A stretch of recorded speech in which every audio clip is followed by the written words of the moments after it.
Title: Crown argues Michelle Bright's murder and Gulgong assault connected in Craig Rumsby trial.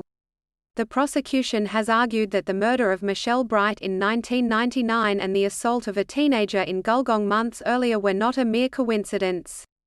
Crown prosecutor, Mr. Jameson, alleged that the similarities between the two incidents suggest that the same perpetrator committed both crimes. The defense counsel, however, refuted these claims, stating that there was a lack of concrete evidence to connect the two crimes. The trial of Craig Rumsby, who has been charged with Bright's murder, is now in its final stages. Link. This story is suitable for publication. Title: Who are the winners and losers in this year's Queensland budget? The Queensland budget for 2023-24 has seen cash splashed across a number of areas, thanks to a windfall of coal and oil royalties. This surplus led to a large number of cost-of-living relief measures, which are considered the highest priority of this budget. The keystone of the additional relief is an electricity rebate of at least $550 to every Queensland home next financial year. With coal prices stabilising, the government knows it's time to spend, investing a record $89 billion over 4 years in its Big Build infrastructure plan. However, with a projected deficit in 2023-24, the government is well aware these huge revenue injections are temporary. Title: Saving the brushtail possum from extinction, How Museum Specimens from the 1800s Could Help. Populations of the brushtail possum are rapidly declining in arid regions of Western Australia, posing a major threat to their survival. However, hope lies in reclassifying the species, as scientists from Edith Cowan University and the WA Museum believe that museum specimens from the 1800s could provide them with valuable information on the genetic differences between population groups. With this knowledge, researchers could aid conservation efforts by better matching animals to areas where they have a higher chance of survival. Wheatbelt landholders are also being called upon to provide photographs of the marsupials on their properties to help map current populations. Title: Senator Katy Gallagher denies misleading Parliament over Brittany Higgins claims. Senator Katy Gallagher has denied misleading Parliament in 2021 over claims that no one in her party had knowledge of Brittany Higgins' rape allegation. She affirmed that she had told Senator Linda Reynolds about the allegation when she received a heads-up about it. Gallagher maintained that her denial had nothing to do with the story being made public, and that she had acted honestly.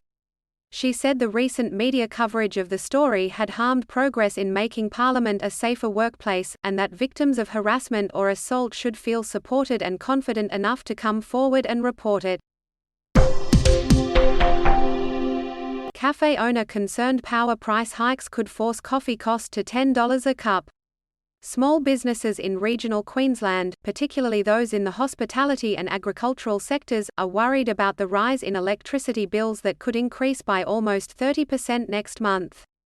The Queensland Competition Authority (QCA) anticipates a 26.8% surge in electricity costs from July 1, with an estimated 28.7% increase in the average annual bill for a typical residential household in the region. Luke Johnston, a cafe owner, shared his concern that the cost of living pressures could lead to less affordability for his customers, with dining out eventually becoming too expensive, and the cost of a $5 cup of coffee jumping to $10. Title: Coroner refers death of marine biologist on Queensland crayfish farm to DPP.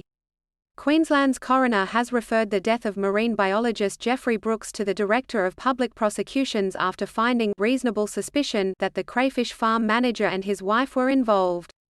Brooks died from a shotgun wound to the chest at a Beenleigh crayfish farm in March 1996. The initial investigation deemed that Brooks had accidentally shot himself while reaching for the weapon. The 1998 coronial inquest gave an open finding, which suggested suspicious circumstances could not be ruled out. The inquest was reopened in 2018 after a podcast probing Brooks' death aired. World's largest salt company plans to build saltworks in West Australian wetland despite opposition from conservationists. K+S Salt Australia has released environmental studies supporting its development plans in a nationally significant West Australian wetland, but conservationists warn that the long-running salt project poses a critical threat to marine biodiversity in the surrounding Exmouth Gulf. The plan proposes to build saltworks next to a 2,600 square kilometre water body that would produce 4.7 million tonnes of salt annually.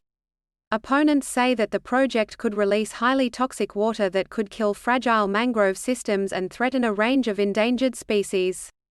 The German company's project has been criticized by the Protect Ningaloo Conservation Group. Manager found guilty of neglect over death of teenager at H&M construction site. Luke Corduroy, a manager at Industrial Construction Services (ICS), has been found guilty of neglect contributing to the death of Wesley Ballantyne at a construction site in Perth's CBD. The 17-year-old fell to his death while working without a harness at the H&M worksite in 2017.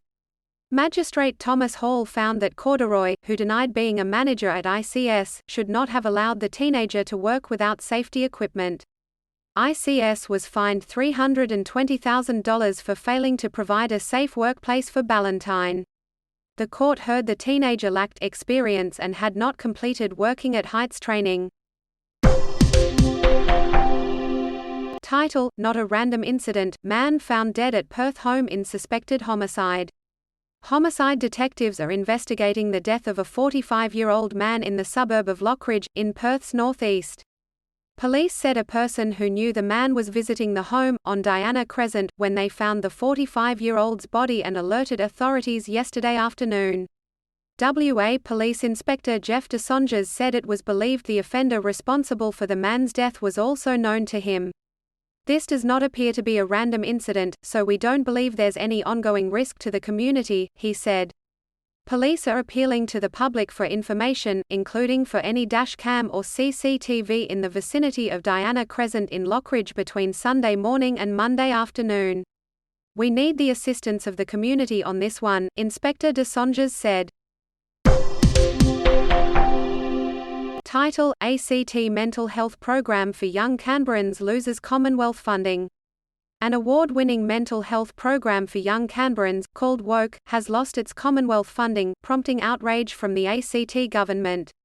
The program, which was initially funded through a Commonwealth government grant, has helped 80 young people aged between 15 and 21 since its launch in 2019.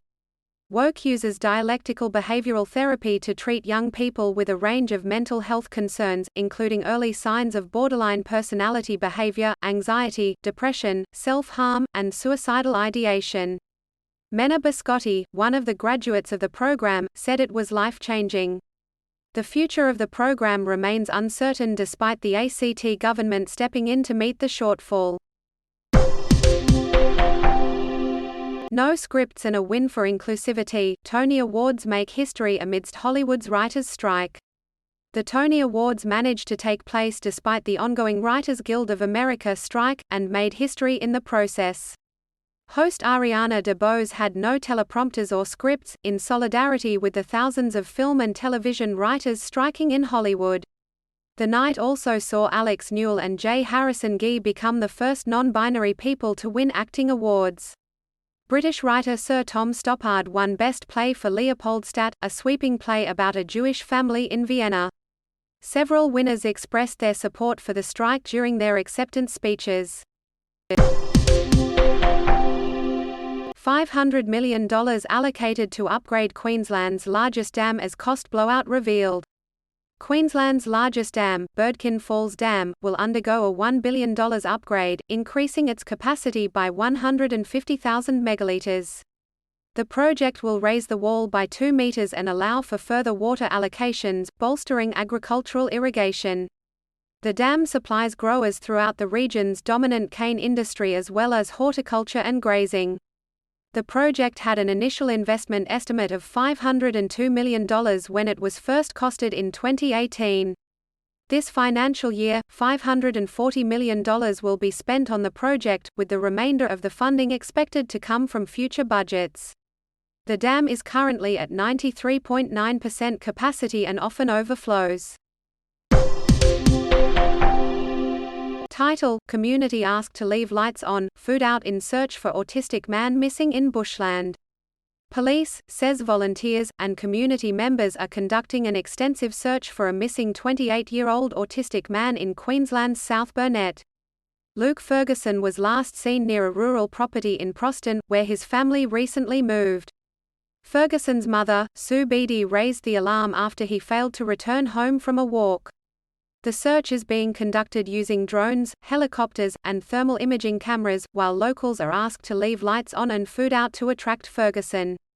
The community's hashtag is circulating on social media, and new volunteers are joining the search each day. Bail denied for former X Factor contestant Mitchell Callaway, charged with 2018 murder of baby. Former X Factor contestant Mitchell Callaway has been denied bail after being charged with the murder of a 9-month-old baby girl in 2018.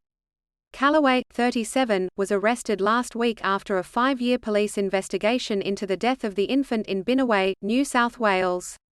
Medical evidence presented to the court showed that the baby had suffered significant trauma injuries to the head, not natural or the result of an accident. Defense lawyer Alexander Leal Smith argued that there were significant differences of opinion into the cause of the death of the deceased, but the prosecution claimed that Callaway posed a real risk of interference with witnesses. The government is announcing the biggest financial advice shake-up in years. Here's what it could mean for you. The Albanese government aims to make quality financial advice more affordable for households by increasing the number of financial advisors in Australia. The government wants to address the vacuum of quality information for people after 10,000 financial advisors left the industry due to the Hayne Royal Commission. It hopes to encourage experienced financial advisors with at least 10 years' experience to remain in the industry. The government will streamline the process of providing financial advice through various channels and encourage transparency about the Commission's advisors are paid for certain products. Bias against women is the same as it was a decade ago, says UN. New research by the United Nations Development Programme has found that bias against women remains almost the same as it was a decade ago, with gender inequality remaining stagnant.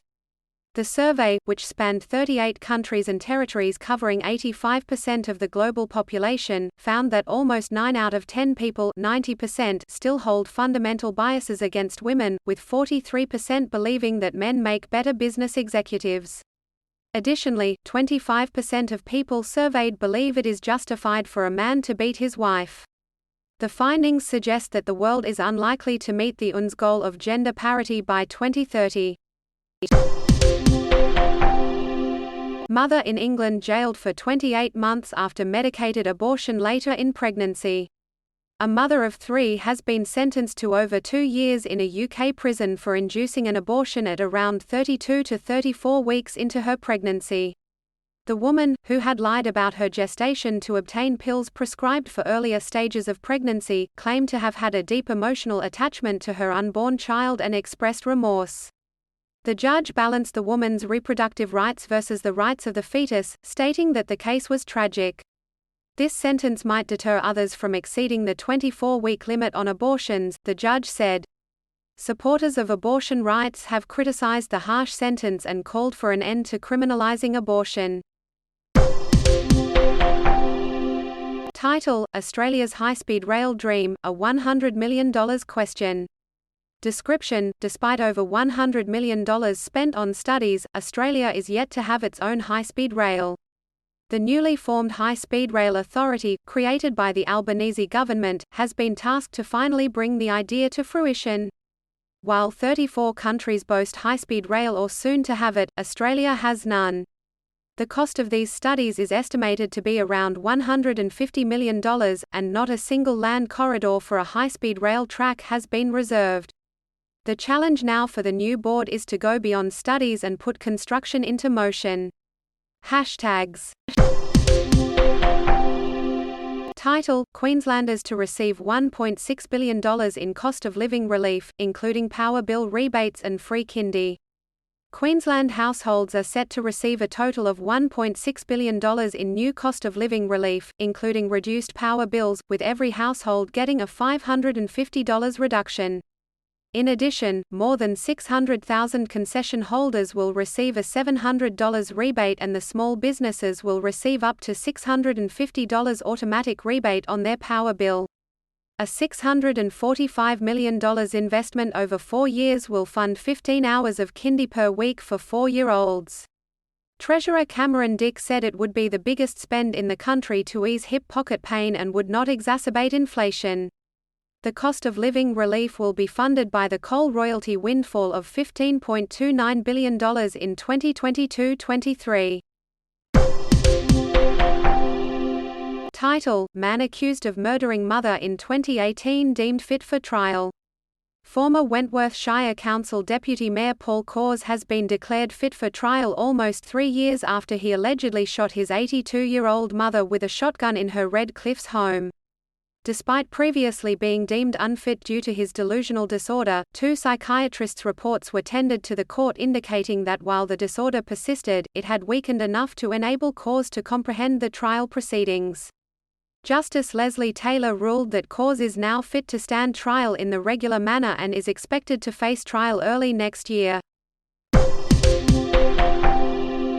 Number of homes eligible for buyback in Northern Rivers slashed as new flood maps released. The number of homes eligible for a flood buyback scheme in the Northern Rivers region of New South Wales has been revised down from 2,000 to 1,100 households. The Northern Rivers Reconstruction Corporation (NRRC) has used hazard maps to prioritise higher risk areas. A joint funding pool of $700 million $528 million has been set aside for house buybacks, as well as house raising and resilient retrofitting. Local politicians were reportedly shocked by the revised numbers and are hoping for a second tranche of funding. The NRRC has set up a telephone helpline for those in need. Police appeal after woman found injured with no recollection of events in Melbourne's northeast. Victoria Police have launched an appeal for witnesses and anyone with dashcam footage after a 33-year-old woman was found injured in Melbourne's northeast with no recollection of how she ended up there. The woman, who was found naked with cuts and bruises, last remembers being at home. Police are investigating the incident and are keen to speak to a man who was in a white Trey ute parked in the area and a male bike rider with a yellow helmet who may have witnessed something. Investigators are yet to establish if the woman was assaulted and how she sustained the injuries. At least 3 dead, scores wounded after Russian strike on civilian buildings in Kryvyi Rih, in central Ukraine. Russia's overnight missile strikes on Kryvyi Rih have resulted in at least 3 deaths and 25 injuries, according to Ukraine's governor for the Dnipropetrovsk region. The strikes, which destroyed a 5-story residential building and hit several other civilian buildings, were believed to have been conducted by Russian airstrikes. The mayor of the city of Kryvyi Rih reported that likely, there are people under the rubble. Both Russia and Ukraine deny the targeting of civilians in the ongoing conflict that Russia launched against its neighbor 16 months ago. Title: Brad Fittler's future on the line as New South Wales Blues head to Game 2. Description: the stakes have never been higher for New South Wales coach Brad Fittler, as he heads to Game 2 of the State of Origin series. With the Blues facing a must-win situation, Fittler will need to rely on his trademark gambles and hunches to secure a victory and keep his Origin tenure intact. Hashtags: New South Wales coach Brad Fittler has built a reputation as a gambler, willing to take chances and trust his instincts. But with the Blues heading to Game 2 of the State of Origin series, Fittler's future is on the line like never before. A loss to Queensland will likely mean the end of his Origin tenure, despite his past successes. To secure a victory, Fittler has made some bold selections, including handing halfback duties to Mitchell Moses and bringing in debutant Stefano Utoikamanu. But these choices come with risks, as several key players are struggling with injuries and fitness concerns. Fittler will need to channel all his expertise and experience to guide his team to victory at Lang Park. The pressure is on, and the stakes have never been higher. Will Fittler's gambles pay off, or will he be forced to pay the ultimate price? Fears for Australian traveller believed to be missing in Canadian wilderness. Concerns are mounting for a Brisbane woman who disappeared while hiking in Canadian Bear Country. Julia Mary Lane, also known as JM, was on a road trip in British Columbia while waiting to start a new job in the finance sector. Her family fears she may have had a fall or encountered bears while hiking on the Bear Lake Trail near Kimberley. The Royal Canadian Mounted Police have found her SUV parked at the trailhead, and a search involving volunteers, police, and rescue dogs is underway. Julia Mary's family is planning to travel to Canada, hoping for her safe return. Former Canberra childcare worker faces court for alleged indecent assault of 3 children. Muhammad Ali, a former childcare worker in Canberra, faced court for allegedly indecently assaulting 3 children at the centre where he worked.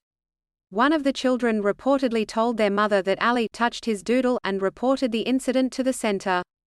During the trial, the court heard that when the abuse allegation was put to Ali by his employer, he laughed it off. Ali is also accused of touching 2 siblings, a boy and a girl. The trial is expected to last up to a fortnight. Title: Young People Deserve a Seat at the Table, campaign to lower the voting age to 16.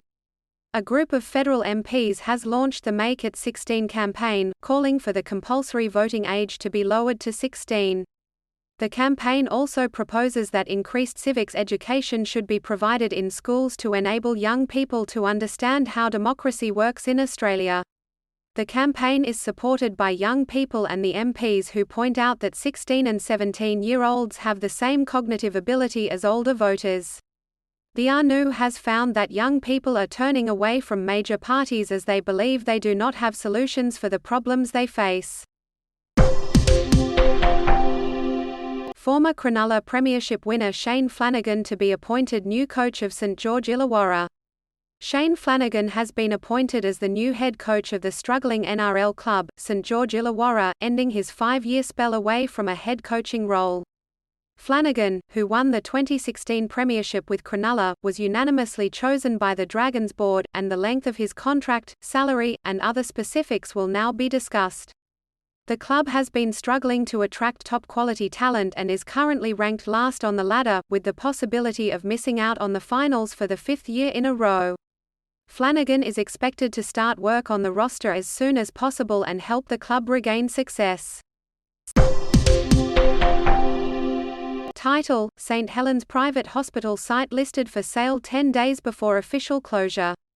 The St Helens Private Hospital site in Hobart has been listed for sale by agents Knight Frank, just 10 days before the mental health facility's official closure. Despite being run as a hospital since 1919, current operators Healthscope decided to shut down the facility due to the heritage buildings needing significant upgrades. The site includes over 6,000 square meters of building on 4,600 square meters of land, and has been described as a rare opportunity to acquire a substantial healthcare asset with vacant possession by the agents.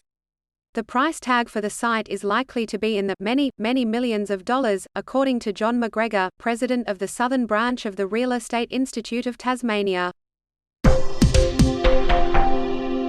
Title: Australian families struggle with cost and availability of childcare. As the cost of living increases, childcare becomes an increasingly expensive and limited option for many families in Australia. The long waiting lists and lack of childcare centres in some areas are directly impacting working parents, often affecting their work commitments and increasing their commutes. With changes to the subsidy rate fast approaching, parents and carers are wondering how this will impact their family budget. ABC News wants to hear from you about how you're coping with the cost and availability of childcare. Share your story, and our journalists may be in touch to investigate for a TV, radio, digital, or social media story. Push for Breaker Morant on Boer War Memorial. Harry Breaker Morant, one of Australia's most divisive diggers, could be added to South Australia's Boer War Memorial more than 120 years after he was executed for war crimes. Military lawyer James Uncles, acting for one of Morant's distant relatives, has applied to the Adelaide City Council to have Morant's name and the names of almost 24 other soldiers added to the monument. While the council will discuss the matter, it will require state planning approval, as any alteration to a heritage-listed site necessitates it. Critics say Morant was guilty of killing unarmed prisoners, while defenders argue that he was following orders. Quite concerning, NT government accused of minimising impact of crime on tourism. The Northern Territory government is being accused of downplaying the role of high crime rates in the region's tourism industry's slowest season ever.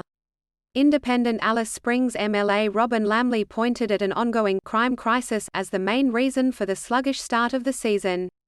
Top-end operators also reported a weak start to their season, which lasts from May to October. The government is being criticised for minimising the correlation between crime and the tourism slump in Central Australia. The government acknowledged that there has been a soft start to the territory's tourism season.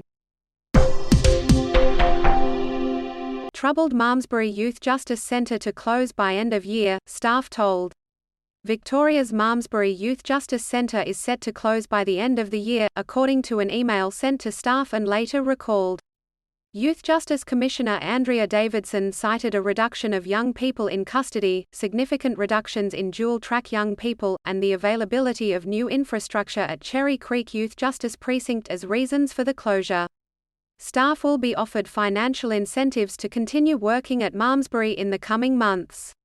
The centre has recently faced numerous issues, including staff assault and outdated facilities. All young people in custody will be moved to Parkville and Cherry Creek. Tens of thousands of dead fish wash up on Texas beach due to low oxygen levels. Tens of thousands of dead fish washed up on the Texas Gulf Coast due to low levels of dissolved oxygen in the water. The phenomenon, known as a fish kill, occurs commonly as temperatures rise in the summer. Gulf menhaden, a small fish species commonly used as bait, was most affected. While no one has connected this specific incident to climate change, researchers have said such kills may become more prevalent as temperatures warm and oxygen levels in lakes across the United States and Europe drop. Title: Richmond stand down Marleyan Pickett following court appearance. Richmond Football Club has made the decision to stand down Marleyan Pickett for their upcoming game against St Kilda following a court appearance in Perth where the two-time premiership winner faced a total of 12 charges. The charges included aggravated burglary, stealing, and criminal damage. Pickett was granted bail on Monday and is expected to be considered for selection against the Brisbane Lions following Richmond's bye. The club's chief executive, Brendan Gale, said the decision to stand down Pickett was made in his best interest and for the welfare of the club. The AFL is supportive of the club's decision. Tributes flow after actor Treat Williams dies in motorcycle crash. Veteran Hollywood star Richard Treat Williams passed away aged 71 after a tragic motorcycle accident in Vermont. Williams, famous for his roles in Hair and Everwood, was riding when a car turned into his path causing a collision. The driver of the car suffered minor injuries, while Williams was airlifted to a hospital in Albany. Despite the efforts of medical personnel, he succumbed to his injuries.